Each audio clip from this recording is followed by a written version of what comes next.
Sardis pertenece a la serie de 7 iglesias que se encontraban en un lugar llamado Asia Menor, que es hoy ubicado geográficamente en lo que es todo el lugar de Turquía. El mensaje a las 7 iglesias fue el mensaje que Dios le entregó al apóstol Juan en la isla de Patmos, cuando había sido desterrado por el emperador Diocleciano. Recuerde que Juan se encontraba en la isla de Patmos porque venía de una tortura. Le habían echado aceite caliente sobre su cuerpo, traía las marcas de Cristo, y al poder sobrevivir ante semejante tortura, el emperador romano lo que hace es que, al no poder silenciarlo, porque si hay algo que usted y yo tenemos, es que nada ni nadie puede apagar el fuego del Espíritu que está en usted, porque usted ha conocido a un Dios vivo y verdadero, y no importa las vicisitudes o las pruebas que está pasando, usted y yo somos más que vencedores por medio de aquel que nos amó. Esta es la victoria que ha vencido al mundo, nuestra fe en el Hijo de Dios. ¡Aleluya!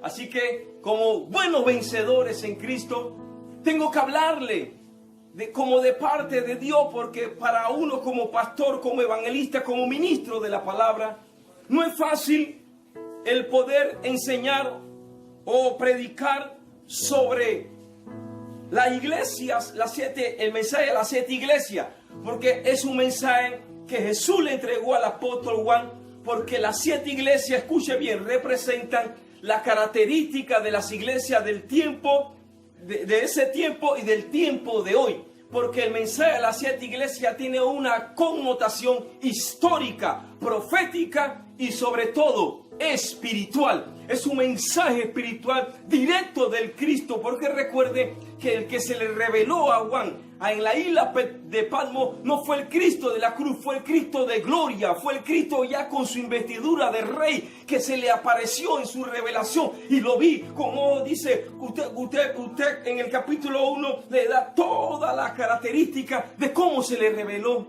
amén, el Señor Jesús al apóstol Juan. Y me encanta porque cuando se le revela le dice de la siguiente manera, vaya conmigo rápidamente, dice: y me volví, 1:12, para ver la voz que el que hablaba conmigo. Y vi 7 candeleros, y en medio de los 7 candeleros a uno semejante al Hijo del Hombre, vestido de una ropa que llegaba hasta los pies y ceñido por el pecho con un cinto de oro. Su cabeza y sus cabellos eran blancos como blanca lana, como nieve, y sus ojos como llamas de fuego. Como usted y yo lo hemos aprendido a conocer a través de diferentes mensajes y enseñanzas, y sus pies semejantes al bronce bruñido, refulgente como en un horno, y su voz como un estruendo, como en un horno, y su voz como estruendo de muchas aguas. Palabra de Dios. Entonces, cabe mencionar que el mensaje que Dios le da a la iglesia, a las 7 iglesias, se lo está dando de la misma boca de Jesús. El mismo Jesús se le manifiesta al apóstol Juan, y cuando se le manifiesta le transmite lo que había en su corazón, de lo que él había visto, de cómo se estaban comportando las 7 iglesias en esa área, llevando su nombre en alto, pero habían caído de alguna manera, de una u otra forma, de la gracia de Dios, un grupo, un remanente. Y para eso es esta palabra. En pleno siglo XXI estamos viviendo tiempos peligrosos, tiempos en los cuales usted y yo tenemos que estar fundamentados en la sana doctrina, en el evangelio puro de nuestro Señor Jesucristo, porque hoy usted y yo somos testigos de cómo en muchos lugares llevan un evangelio, han metido el evangelio de Jesucristo en otro evangelio. Entonces, en esta hora quiero, como de parte de Dios, hablarle lo siguiente. El contexto histórico. Sardis significa o representa escapar, o lo que escaparon. ¿Qué predominaba en la ciudad de Sardis? Predominaba la prosperidad, predominaba la libertad de cultos paganos, predominaba y específicamente en la iglesia de Sardis habían cultos misteriosos. Eran cultos donde se adoraba directamente a Satanás.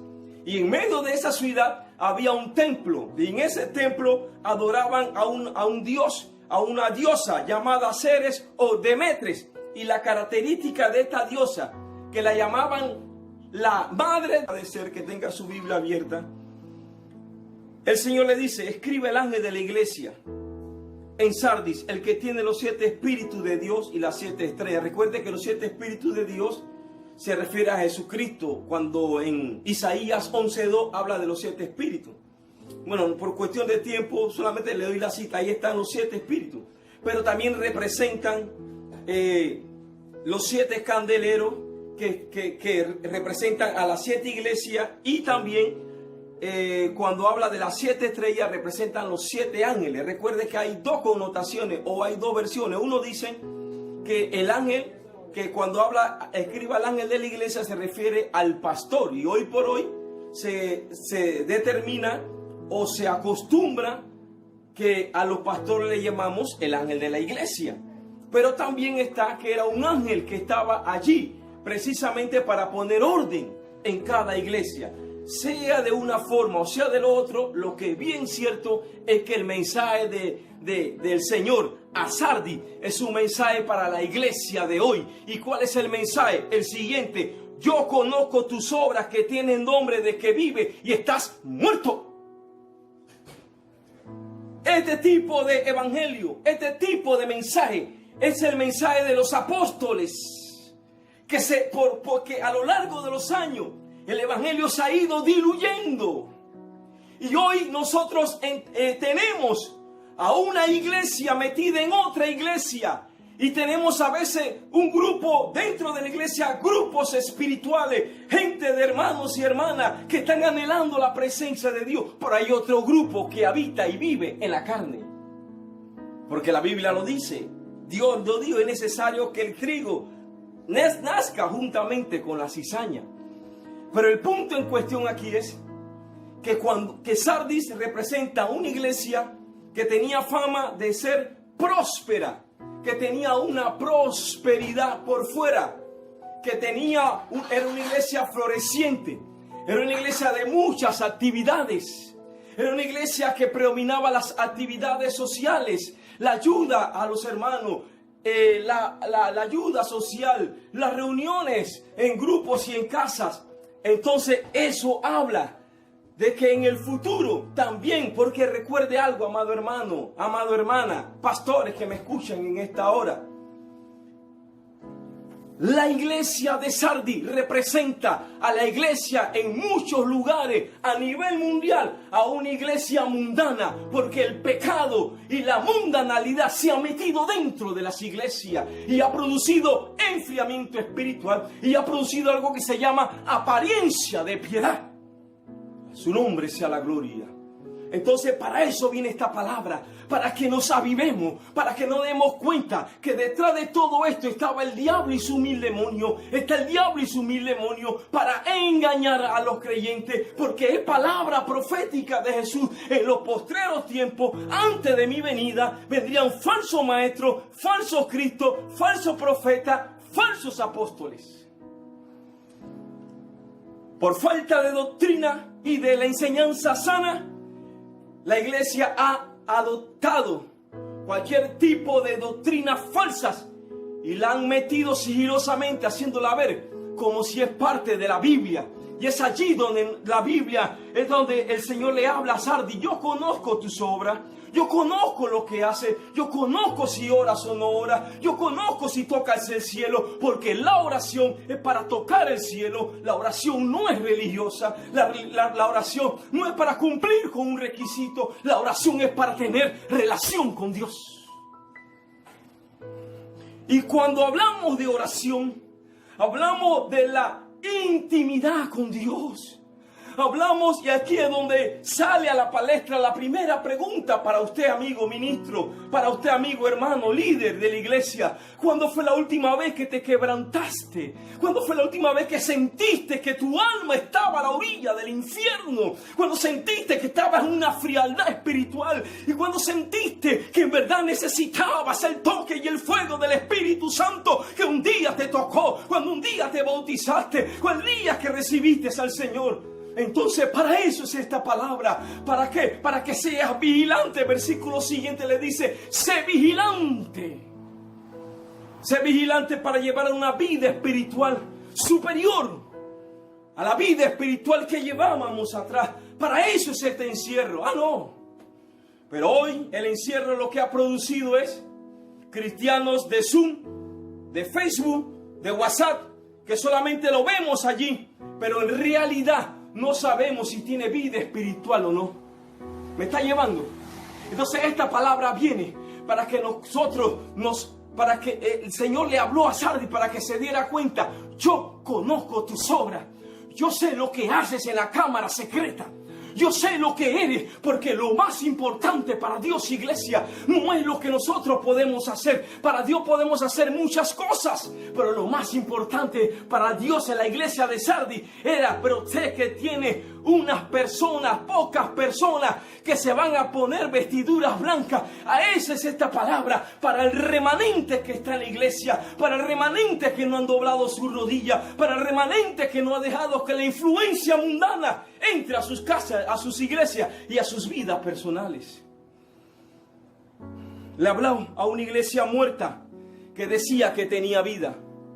Escuche bien, una iglesia viva no se mide por la edificación ni por las actividades que haga. Una iglesia viva es una iglesia que está esperando, que está anhelando el rato de la iglesia, que está esperando al Señor, que está viviendo como si hoy. Segunda pregunta, ¿vives tú como si Cristo viniera hoy? ¿Vives tú y predicas tú y tu vida gira en relación a que el día de mañana no sabemos si despertemos, no sabemos en esta noche la última trompeta suene?